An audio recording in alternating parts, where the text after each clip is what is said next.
반갑습니다. 주식탐구생활 천지인입니다. 이번 시간에는 지난 31일 있었던 연준의 통화정책회의 결과에 대해서 생각해보는 시간을 갖도록 하겠습니다. 썸네일의 제목이 조금 자극적인데요. 파월 연준 의장이 개미들을 막차 태워가지고 홍콩을 보낸다. 과거 이제 홍콩 간다 이런 표현은 뿅 간다는 표현과 함께 많이 은어로 썼죠. 좀 자극적인 표현인데 왜 이런 자극적인 표현을 썼냐면 2008년 금융위기 당시에 미국 경제는 거의 사망 직전 수준까지 갔습니다.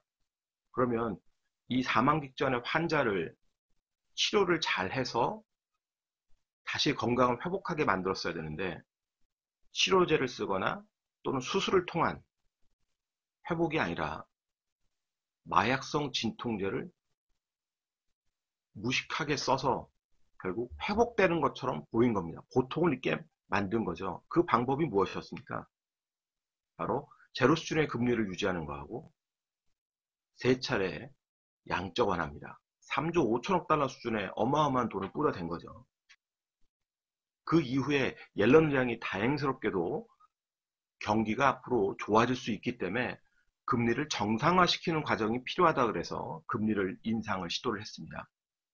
그리고 파월 연준 의장도 옐런의 후임으로 역시 그 기조를 유지를 하려고 했습니다만 작년 연말부터 트럼프하고의 삐걱거리는 모습이 보이기 시작하고 결국 연준의 스탠스를 변화시켰습니다.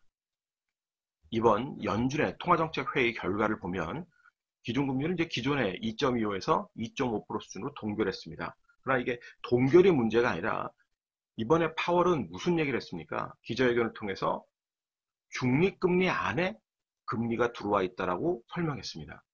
불과 10월 달만 해도 중립금리하고 기준금리의 차가 크다라고 얘기를 했었는데 그 발언이 순식간에 12월 달에는 턱 밑에 와 있다라고 변했었고요. 이번에는 아예 그냥 중립금리 안에 들어와 있다. 그 얘기는 무슨 얘기겠습니까? 더 이상 금리 올릴 가능성이 적다는 얘기랑 똑같은 겁니다. 이미 중립금리 안에 들어와 있는데 추가적으로 금리 올릴 가능성이 얼마나 있겠어요? 앞으로 한 차례 이렇게 올릴 수가 있을까요? 거의 불가능하다고 봅니다. 개인적으로는요. 또 점진적 금리 인상 문구가 삭제되면서 인내심을 갖겠다고 그랬는데 금리 인상 문구가 삭제됐다는 의미는 결국 6개월 내에는 금리 올릴 가능성은 거의 없다는 거, 제로 수준에 가깝다는 거고 향후 하반기에도 경기 둔화 조짐이 계속 보이면 금리 올릴 일이 없다는 소리입니다. 결국 2018년도는 금리를 동결할 가능성이 굉장히 높아졌다는 소리죠. 특히 추가 성명서를 통해서 대차지표 축소에 조정을 시사했는데요. 이 부분은 상당한 의미를 갖습니다. 앞서도 설명했듯이 연준은 수술이나 치료제를 통하지 않고 마약성 진통제 뽕을 들이부어서 경기를 회복시킨 것처럼 보였다 그랬어요. 뽕에 취해 있었는데 그 뽕을 이제는 끊어야 되는데 다시 또 뽕을 쏜다? 엄청난 리스크를 또 만들어낼 수 있는 겁니다. 자, 어쨌든 그렇지만 시장은 단기적으로는 유동성이 확대될 수 있는 분위기이기 때문에 환원을 한 거고요. 그러다 보니까 하이힐드 채권 쪽에 ETF 추이를 보시면 10월 달에 급락 이후에 올해 들어서 급반등하는 모습을 보였습니다. 지난번 저점 수준까지 지금 올라와 있죠. 85 수준까지 올라와 있는데요. 그만큼 이제 리스크가 줄어들었다라고 수급 세력이 붙은 거고요. 그러나 이것은 단기적 차원인 것을 분명히 여러분들 이해를 하셔야 될 겁니다. 자, 금리 역전 현상은 계속 지속되고 있어요. 상식이 계속 여러분들을 헷갈리게 만들 수 있다는 소리입니다. 자, 6개월 동안 금리가 2.463인데 3년 금리가 지금 2.439예요. 이해가 되세요? 여러분들이 돈 3년 맡기는 것보다 6개월 맡기는 수익이 더 좋다. 장기적으로 경기가 나쁠 거라는 것을 금리가 지금 계속 알려주고 있는 겁니다. 자, 10년 만기 같은 경우는 2년물하고 지금 스프레드가 계속 0에 수렴하고 있어요. 결국 이 0으로 떨어져서 라운딩하는 모습이 나올 겁니다. 지루하게요. 과거처럼 0점에서 계속 쭉 들어가다가 금리 인하 시점이 될 것으로 보는데요. 그때가 되면 스프레드는 오히려 확대되는 모습이 나타날 수 있습니다. 결국 경기 둔화를 인정하는 꼴이 되는 셈이죠. 자, 과거 IT 버블 때 금리 동향을 보시면, 자, 요때가 이제 IT 버블로 침체기에 빠졌던 이 회색 부분입니다.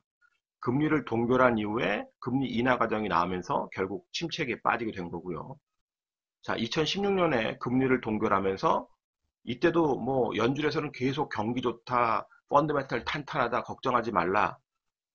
이때 상황을 잘 모르시는 분들은 영화 빅쇼트 보시면 압니다. 저 당시에 얼마나 사람들이 환호하고 전혀 뭐 경기 둔화에 대한 두려움이 없었을 시기니까요. 지금하고 조금 다릅니다만 어쨌든 버블은 맞은 시기. 그리고 나서 이제 리먼 사태가 나올 때, 자, 금리가 인하하는 과정에서 결국 리먼 사태가 터져 나와서 경기 침체기를 겪었죠. 그리고 보세요. 제로 수준의 금리를 거의 유지를 합니다. 오랫동안. 그리고 멜런이 금리 인상을 시작하는 시점이 됐던 거죠. 그런데 중립금리를 3%도 못 맞추고 2%대에서 옆으로 횡보를 한다.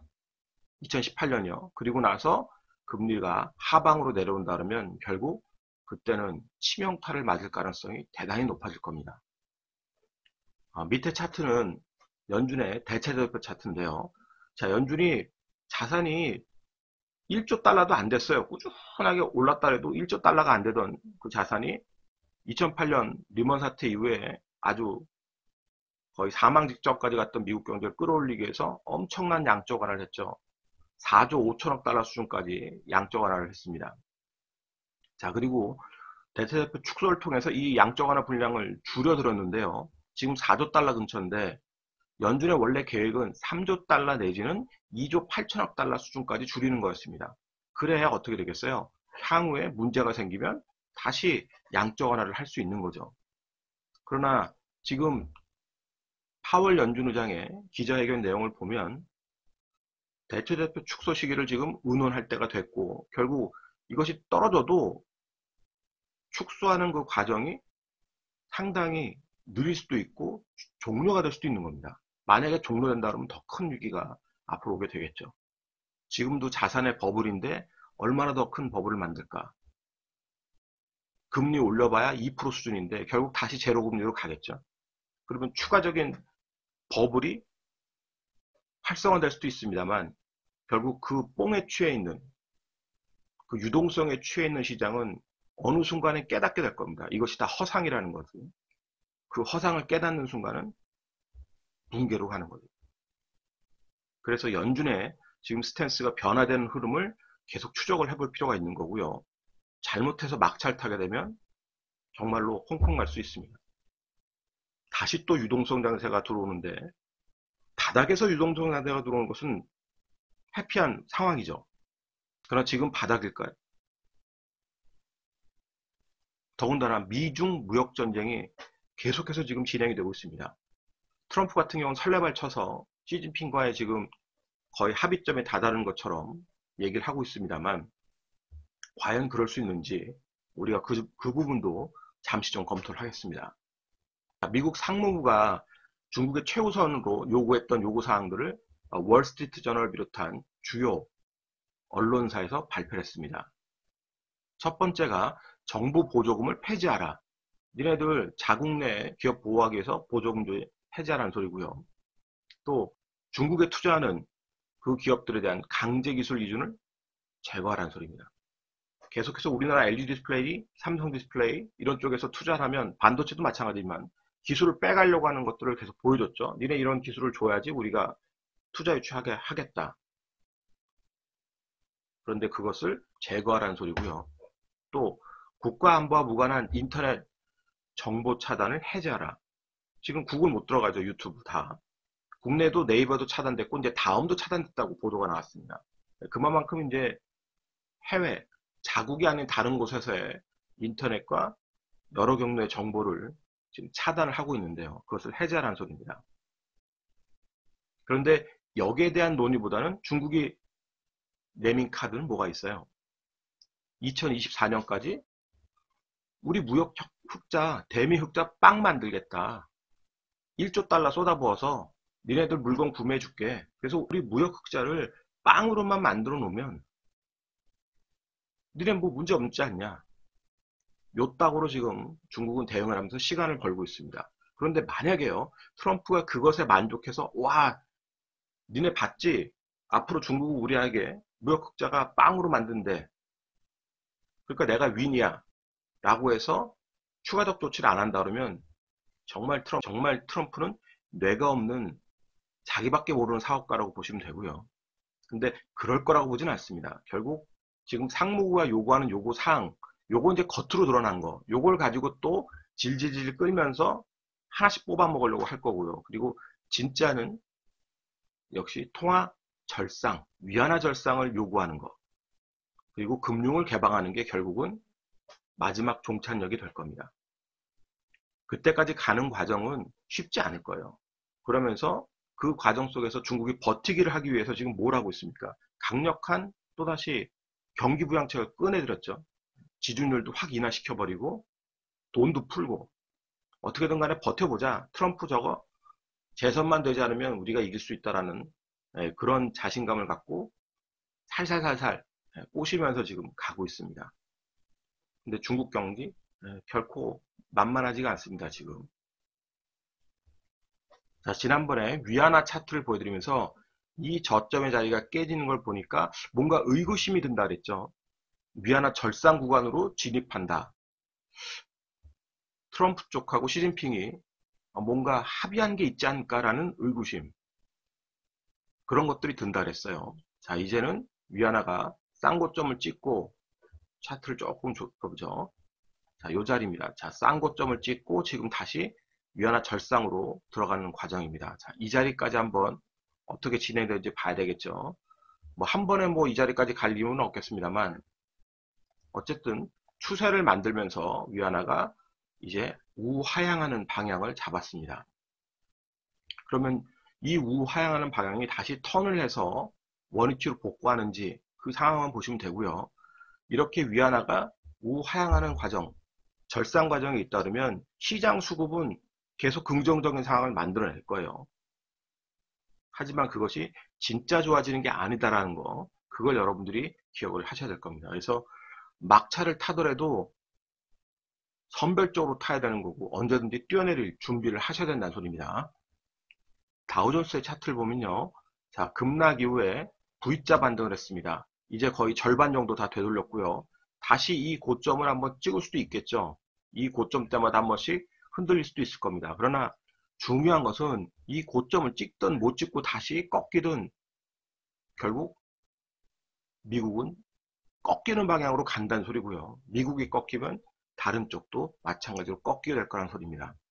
이렇게 급반등이 나왔는데 과연 대장주였던 애플은 얼마나 반등했는지 한번 보죠. 작년 10월까지만 해도 글로벌 대장주, 미국엔 뭐 말할 것도 없고요. 애플이 사상 최대 시가총액을 만들고 급락을 했습니다. 그리고 돌아오는 반등 보세요. 지수는 절반 정도 반등했지만 애플은 이제 바닥에서 꿈틀거리는 정도입니다. 갈 길이 구말리죠.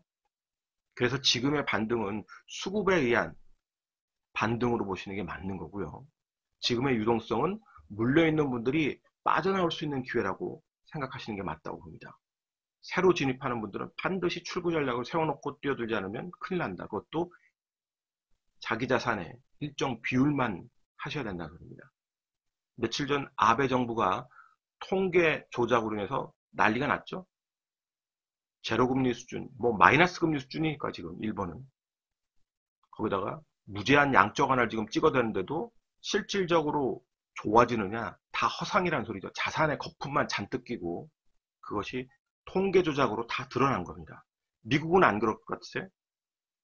일본처럼은 아니지만 미국의 통계들도 실질적으로 실물 통계하고는 많은 괴리차가 있습니다.